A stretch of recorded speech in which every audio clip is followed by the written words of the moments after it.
চাকরি দেওয়ার নাম করে 6 লক্ষ টাকার প্রতারণার অভিযোগ মালদায় দুই তৃণমূল নেতার বিরুদ্ধে। অঙ্গনওয়াড়ি কেন্দ্রে চাকরি দেওয়ার নাম করে 6 লক্ষ টাকার প্রতারণার অভিযোগ প্রাক্তন মন্ত্রীর ভাই ঘনিষ্ঠ দুই তৃণমূল নেতার বিরুদ্ধে। সরকারি পালাবদল হতেই মোট 3 জনের নামে থানায় অভিযোগ দায়ের। গা ঢাকা দিয়েছে অভিযুক্তরা। টাকা গেছে মন্ত্রীর ভাইয়ের কাছে, অভিযোগ প্রতারিত ব্যক্তির। মালদার হরিশ্চন্দ্রপুর থানার ঘটনা সামনে আসতেই ব্যাপক শোরগোল। কাজগড়ায় মালিওর এক অঞ্চল তৃণমূল সভাপতি মোহাম্মদ সুফিয়ান, প্রাক্তন পঞ্চায়েত সমিতির পূর্ত কর্মাধ্যক্ষ মোহাম্মদ জলিল এবং তৈমুর রহমান। অভিযুক্তরা প্রাক্তন মন্ত্রী তাজমুল হোসেনের ভাই জম্বুর রহমানের ঘনিষ্ঠ। অভিযোগ 2019 সালে অর্জুনা গ্রামের বাসিন্দা তারিকুল ইসলামের কাছ থেকে তার স্ত্রীর অঙ্গনওয়াড়ি সুপারভাইজারের চাকরি করিয়ে দেওয়ার নাম করে 3 দফায় মোট 6 লক্ষ টাকা নেয় অভিযুক্তরা। তারপর চাকরি হয়নি, টাকা ফেরত চাইলে মেলেনি টাকা। সেই সময় মন্ত্রী তাজমুল সহ জেলা পরিষদ সদস্য বুলবুল খান, ব্লক তৃণমূল সভাপতি তবারক হোসেনকে বারবার বলা হলেও টাকা ফেরত মেলেনি, কিন্তু ভয়ের অভিযোগ দায়ের করতে পারেনি প্রতারিত ব্যক্তি। এবার সরকারের পালাবদল হতে হরিশ্চন্দ্রপুর থানায় লিখিত অভিযোগ দায়ের করলেন। সাথে তার দাবি অভিযুক্তরা জম্বুর রহমানের হয়ে কাজ করত, হয়তো টাকা জম্বুর রহমানের কাছেই গেছে। অন্যদিকে তৃণমূল বিধায়ক মতিবুরের সাফাই, অভিযুক্ত আর অঞ্চল সভাপতি পদে নেই, নির্বাচনের আগেই বহিষ্কার করা হয়েছে। জম্বুর রহমানের হয়ে কাজ করতে হতে পারে তিনি যুক্ত। এদিকে ঘটনার সামনে আসতেই কঠোর হুঁশিয়ারি দিয়েছে বিজেপি। কমিটির সদস্য কৃষাণ কেডিয়া বলেন, বিজেপির অভিযোগ এই জম্বুর রহমান জাহাঙ্গীর হাসানকে বেশ কিছু সময় ছিল না এখানে। পুলিশ দ্রুত তদন্ত শুরু করেছে এবং মূল মাথা বের করা হোক, পুলিশের থেকে জানতে চেয়েছেন সাধারণ মানুষেরা।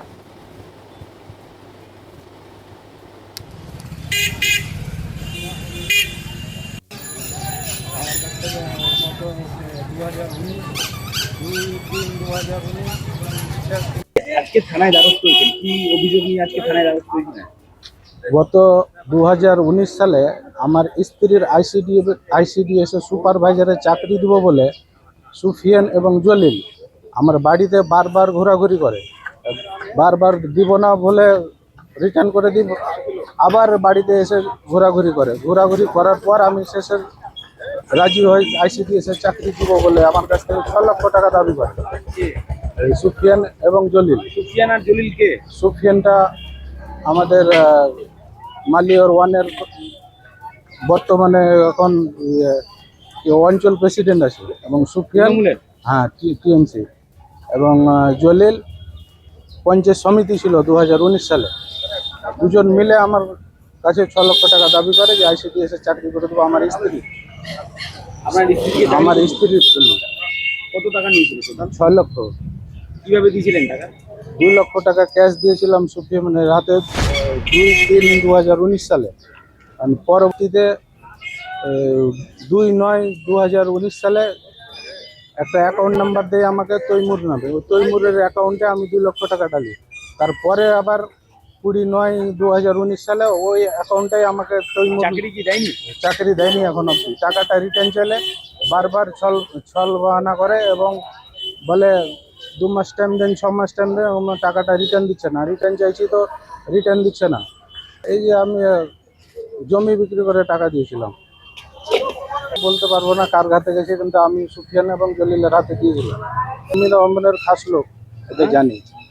জম্মুর রহমানের খুব কাছের লোক সুফিয়ান এবং জলিল। হতেও পারে, না হওয়ার কিছু নেই। টাকা ওদের হাতেই গেছে? হতে পারে।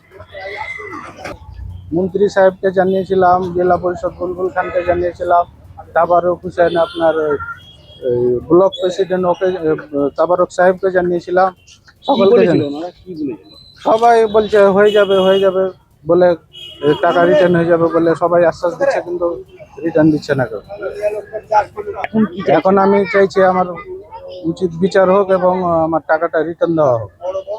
দিতে হবে ওদেরকে। আমার জমি বিক্রি করা টাকা আছে, মেহনতের টাকা আছে, সমেত টাকা আমাকে রিটার্ন চাই। আমি অভিযোগ করলেন? থানায় অভিযোগ দায়ের করেছি। আইসি সাহেব স্টেটমেন্ট চাইলো, আমি স্টেটমেন্ট উঠিয়ে দিয়েছি। কেসও ফাইল হয়েছে। আইসি সাহেব বলেছে যে সময় দেন, টাকাটা রিটার্ন হবে। আইসি সাহেব এটাই কথা বলে আমাদেরকে আশ্বাস দিয়েছেন। নতুন সরকার সময় আশ্বাস ভরসা রেখেই আমি থানাতে ডায়েরি করেছি। এতদিন করতে পারছিলেন না? এতদিন কথাই শুনছিল না, তো বললে কথা শুনছিল না। আমার না ফাঁসিয়ে দিবে বললে আমাকে হুমকি দিচ্ছে। কে হুমকি দিচ্ছিল? ওই জলিল এবং সুফিয়ান। কথা বলতে পারবো না। বলছি তৃণমূলের অঞ্চল সভাপতি সুফিয়ানের বিরুদ্ধে চাকরি দেওয়ার নাম করে 6 লক্ষ টাকা নেওয়ার একটা অভিযোগ উঠেছে, কি বলবেন? দেখেন, অঞ্চল সভাপতি वो मोटामोटी छिलो, उसका समस्या वही था। हमारे पास भी बहुत खबर आया था कि बहुत ये दुर्नीति कर रहा, किसी का नौकरी के लिए पैसे लेता है। और मैंने उसको पूछा था कि भाई ऐसे क्यों कर रहा, बोले 2-3 आदमी बोला, तो फिर मैंने उसको हमने पार्टी से इलेक्शन से 1.5 महीना पहले उसको मैंने पार्टी से निकलवा दिया था। वो तृणमूल का आदमी नहीं है, वो दूसरे पार्टी में गया ना गया मेरे को पता नहीं है, वो तृणमूल का आदमी नहीं है। ताजामुल का तो पता नहीं, बाकी जम्मू रहमान का साथ अच्छा रिलेशन है, तो हो सकता है पैसा निकल के उसको लेके दिया होगा। आदमी सब बता रहा था, मेरे को तो इतना आइडिया नहीं है राजनीति का। आपको पता है पहले हमें बोल रहा था, तो मेरे को आइडिया नहीं है।